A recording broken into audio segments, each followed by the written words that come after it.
Final Fantasy VII Remake, a game that got a lot of praise back when it dropped in 2020, and now it's 2025. I've actually gone and replayed it for the third time just to see how I really feel about it. So, is it a masterpiece that stands the test of time like the original, or is it just nostalgia overload leaning hard on old vibes? So, I've torn through Midgar again, and at this stage, I'll be honest, I've probably spent more hours playing this game than I should have, and I've got some proper thoughts to unpack. So let's have a good little chat about it, and stick with me, this one's got a lot to dig into. So just to roll it back a bit, Final Fantasy VII was my entire world as a kid. So it's probably one of the first games that properly hooked me and showed me that I'd say that games as a medium, as you would, could do more than just, have simple fun gameplay and keep me entertained for a few hours. Now, admittedly, I would say, looking at it now, it's rough. The early PlayStation graphics haven't really aged a bit well. Everyone's pretty much blocky as hell.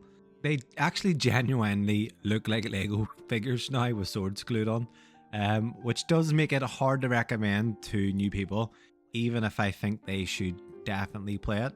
But back then, I'll be honest, I thought it was the coolest thing ever. But these days it is a bit of a laugh. It doesn't really hold up as well graphically, especially if you compare it to like the likes of 8 or 9. It doesn't graphically even compare. I will say this, it does, especially the remake, it does make you appreciate what they have tried to do with the remake on the graphics front, for sure. Alright guys, so picture this, 2005, yeah? Square, and you guys might remember this, but Square dropped that, do you remember the PS3 tech demo back in the day? It had the intro of Final Fantasy VII with Cloud jumping out of the train by the reactor, and he was swinging a sword in glorious HD. Midgar looking fantastic, it was all shiny. Now, when I seen this, I was absolutely losing my mind. I remember sitting there thinking, this is it lads, the remake's coming. I honestly, I'd say I watched that clip over and over on probably some dodgy YouTube rip. It was actually probably before YouTube existed, but yeah, I was convinced that a remake was just around the corner. The thing is, they dragged it out, teased us rotten for pretty much a whole decade. Every year, I was thinking, okay, is it going to be this E3? And every year, nothing. Then bam, E3 2015, E3 of Dreams.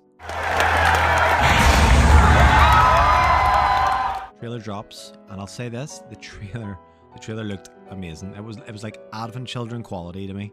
Gave me chills down my spine, and the hype was unreal, and it took a while. It took until 2020 till we finally got it, but I fear, especially with myself guys, I fear the excitement might have been short-lived. So obviously, look, I played it 3 times now. I played it at launch in 2020, I played it a year later in Integrate when it came to the PS5 with the 60 FPS patch, which was very nice, and I actually played it recently as well just to give it another go. So diving back in this day and age, the visuals are still very pretty. It still hits hard. Unreal Engine 4 does its thing, and Midgar's properly impressive. The slums in the game have that gritty, lived-in feeling. Every corner in Midgar does have that dusty haze kicking about. And if you look up, and I love doing this, if you look up at any stage, you'll see the big massive plates looming over you with kind of a real oppressive feel. Now, the problem is, if you looked at it on PS4, it looked like a PNG, but I do believe that they updated it for the PS5 version, which thankfully is what I've been playing for the past 2 times. So, credit to Square, I'd say they nailed the overall vibe and feel of the locations. The Sector 7 slums, fantastic. I actually liked Aerith's house and the church, they were all well done, and they were true to the original. But fuck me, if there is one thing those guys have done, is take Wall Market and turn it to absolute shit. I hate this area. God knows why. I actually don't know. I don't know if it's their overall aesthetic of the location or that fucking annoying song that's stuck in my head for the past 5 years. But it's one area in the game I do wish was different. The hand thing, obviously with Cloud in the little room, that was weird enough, if not somewhat funny. But my wife walked in with the dance scene with Cloud playing, and I'm honest, I wouldn't be surprised if she questioned my sexuality at that point. So some vibes admittedly nailed, well done, but can we all just take a second and God almighty, the NPCs. The NPCs in this game are absolutely shocking. They are as lifeless as anything. They have no spark, they have no soul, simply just wooden planks that are just standing around, and they're just shouting random fucking lines every time you walk somewhere. They're devoid of any charisma whatsoever. And this is a letdown. So the original to me had random folk with a lot of personality, even as blocky models. It was a real letdown. You know, when you're coming from a game that had a real good amount of charm to this, that's just completely devoid of life in the NPCs. It's just a massive letdown. And to be fair, I actually think even this happens in Final Fantasy 16 and 15. And I don't know what's happened to Square, but it seems that, you know, their NPCs have just gone to shit. And I think the NPCs were quite fine in Final Fantasy X, so it seems to be a new thing anyway. But also, fuck Chatley. One thing that I will give a really good credit to, and it's something I was personally a bit alarmed about, and that is the combat. Third replay, and I'll say that it's still very enjoyable. It is engaging, swinging away in real time. I like the real time kind of combat in the likes of Kingdom Hearts, and here in Remake, you know, if you're mixing that in with the ATB combos, it's fast, it's quite mental. It does keep you on your toes, you know, especially across the dozens of hours here or there. But I will admit, I'm a bit upset that the turn-based of the old style is totally gone. Unfortunately, that doesn't seem to be coming back anytime soon with Final Fantasy. But I will say this, look, when you're in the proper thick of it and you're dodging, you're guarding, you're picking moves while, you know, the time starts to slow down and crawl, it feels tense. You know, it's similar enough in how the OG made you sweat, you know, picking spells under pressure. Bosses, I would say, are the best bit. Huge kind of cinematic scraps that they do make you think. I did enjoy learning kind of the weak spots, you know, dodging the big moves. It's almost, I would say, puzzle-esque in the approach. It does keep it fresh, even now. Normal mode, which is what I played it on, it's not brutal, but you still can't just mash your way through. You gotta use your head a bit. You know, swapping characters mid-fights, a buzz too, that's fun. You know, you've got Cloud for stagger, Tifa for damage, and then Barret for range, so it does keep you juggling, and I did enjoy that. But also PS fuck Chadley. And on Cloud, Tifa, Barret, and on just the rest of them, I would say this is one aspect that I really do enjoy about Remake. The characters do get some proper attention and care, which to me is probably the best thing about the game.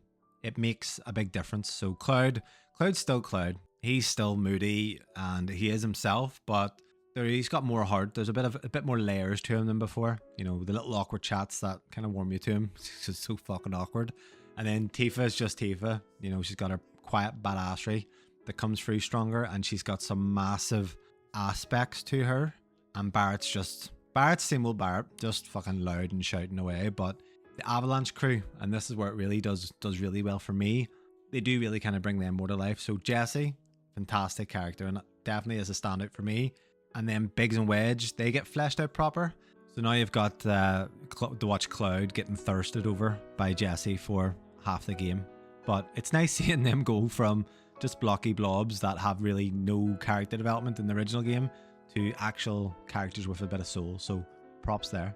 But then on the caveat to that, the NPCs again are total flops. I'm actually surprised it got away with it. They're as dull as a rainy Monday. No life to them at all. You're wandering around Midgar and these puppets, they just stand there and it totally sucks the vibe out.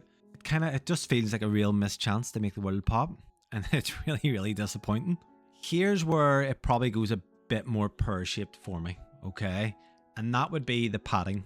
So third replay, and I'm honestly going to be completely transparent here, I was knackered by the time the game was over. They've stretched Midgar out way too thin. You know, you're retreading the same bloody spots. So they're chucking in areas that don't do a thing for the story. You're going through the slums that you've already seen. Then you're going back, you know, faffing around corners that literally just adds nothing. It takes a good game and bogs it down with fluff, and it ruins the pacing completely. I get why they wanted it to be obviously longer than the OG's Midgar bit, but to me this isn't the way to do it. And some new bits that they have done are decent. So the extra content with Jessie's family is very good. Seeing Wedge fuss over cats, I can even take that, that's alright. But I would say the majority of the new content that they added on top of the base game is just pure filler that drags you down. I'd rather they kept it tight and punchy than padded over just with nonsense. There's scenes in this game that honestly it slows down to a crawl, and it's so over the top with its padding. It's a complete disrespect to our time. Now I get it, you have a 7 or 8 hour section of the original Midgar in the base game, and you're now trying to stretch that out to a full-fledged game. But I would say if this game took 10 hours out of the padding, it would be far, far better for it, and it wouldn't be as in your face of how stretched out it is. And honestly, the side quests, like, they're the worst off the lot. They're proper rubbish. It's either you go fetch this, kill that, or you're just finding some random crap. There's no depth. There's no point in it. It is just boring filler that pulls you away from the main story. I hated them the first time, and I hate them again the third time. Nothing has changed, and I don't foresee it ever changing. You're supposed to be a badass ex-soldier, and you're fucking taking time chasing cats or fixing pipes. Chasing after cats for 5-10 minutes is not what I would call fun. But there is a couple of moments, like, you know, the banter with Avalanche, that nod to the world a wee bit more, which is fine, I suppose. But it's nowhere near enough to save them. I'd skipped a lot if I could. Total slog that just waste your time. It does not respect your time at all. I can't stand them, honestly. If they infested that pointless padding into upping the quality of the side quests, it would have done the game the world of good. But clearly that wasn't the focus at all. Like I mentioned earlier, the atmosphere is nailed. You know, when it's going well, it's going good. You've still got that looming presence of Shinra, very oppressed feeling. You can feel the stakes sometimes, and when it's class, when it works, it reminds me why I do love the original Midgar. But the too much wandering about kills it though. So all the padding just sucks all the tension out. The original did keep it tight, always moving, always gripping. This one, it stalls out half the time, faffing about with nothing to show for it. It leaves you continually wanting things to hurry up to the next section, rather than just kind of enjoying the process. And that's kind of a real letdown for me. When it sticks to the original, it's golden. But I think with the changes to some of the areas, like Wall Market or the journeys to the sewers, which honestly, that section is enough to make you tear your hair out. It gets old very, very quick. But I'll say, like, the old soul peeks through now and again, you know, but it's not enough. And then obviously with the story, you've got these weird fate ghosts and weird meta twists popping up. It's trying hard to be clever or something to set up something big. I'd rather they did keep it straight, no extra fluff. I get that they want to be more than a retread, and I can appreciate that, but at the same time, it feels a bit wrong from what I originally wanted in terms of a remake. So to kind of wrap this up, third replay in 2025, and what have we got? We've got an okay game. That's it. I think the Unreal Engine 4 visuals are stunning at times. Midgar looks unreal. The combat is great and can keep you at least entertained for quite a while. Characters like Cloud and Jesse do shine when they get room, but the padding, honestly, I can't forgive the padding. It kills it every time. Turns a good game into a slog, retreading the same places till you're bored stiff. Obviously, as said about the lifeless NPCs, they do drag the world down. It is a total snooze fest walking past them. And then you've got the side quests, which are pure rubbish. Boring filler that I personally can't stand. Nostalgia is doing a lot of work here. You know, it's propping up the shaky bits, and I do enjoy chunks of it, and always will. But trim that fluff, and I would say Remake would have been an unreal game. So what do you lot reckon? Is this still worth it for you guys after all this time? Did you enjoy Remake? Let me know in the comments below, and make sure to subscribe for some more game chat. See you soon.